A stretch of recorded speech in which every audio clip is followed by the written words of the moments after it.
অন্তর্বর্তী সরকারের প্রথম মাস আগস্টে মূল্যস্ফীতির হার কিছুটা কমেছে, যদিও 2 অঙ্কের ঘরেই রয়েছে মূল্যস্ফীতি। আগস্টে পয়েন্ট টু পয়েন্ট ভিত্তিতে সার্বিক মূল্যস্ফীতি হয়েছে 10.49%। আগের মাস জুলাইয়ে যা ছিল 11.66%।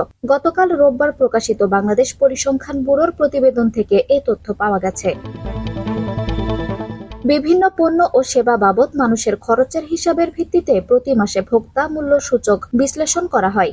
এই সূচক বা সার্বিক মূল্য স্তর আগের বছরের একই সময়ের তুলনায় কত বাড়ল তার শতকরা হারই পয়েন্ট টু পয়েন্ট ভিত্তিতে মূল্যস্ফীতি।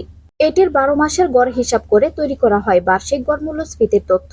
কয়েক বছর ধরেই দেশের উচ্চ মূল্যস্ফীতির প্রবণতা চলছে। ছাত্র জনতার আন্দোলন, কারফিউ ও সহিংস ঘটনার প্রভাবে বিভিন্ন পণ্য ও সেবার সরবরাহ ব্যবস্থা বিঘ্নিত হওয়ায় গত জুলাই মাসে আরও তা বেড়ে যায়। পয়েন্ট টু পয়েন্ট ভিত্তিতে সার্বিক মূল্যস্ফীতি পৌঁছায় গত এক যুগের মধ্যে সর্বোচ্চ অবস্থানে।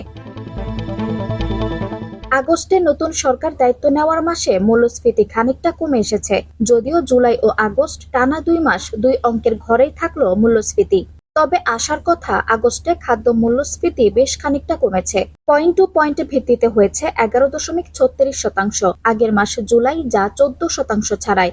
এছাড়া গত মাসে খাদ্য বহির্ভূত পণ্যে মূল্যস্ফীতি হয়েছে 9.74%। জুলাইয়ে এটি ছিল 9.68%। আগস্টে গ্রাম ও শহর 2 জায়গাতেই মূল্যস্ফীতি কমেছে। গ্রামে এ হার 10.95% আর শহরে 10%-এর মতো।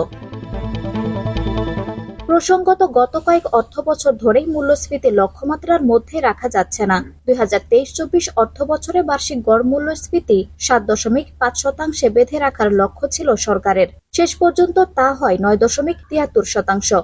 চলতি 2024-25 অর্থবছর গড় মূল্যস্ফীতি 6.5%-এর মধ্যে রাখার লক্ষ্যমাত্রা রয়েছে।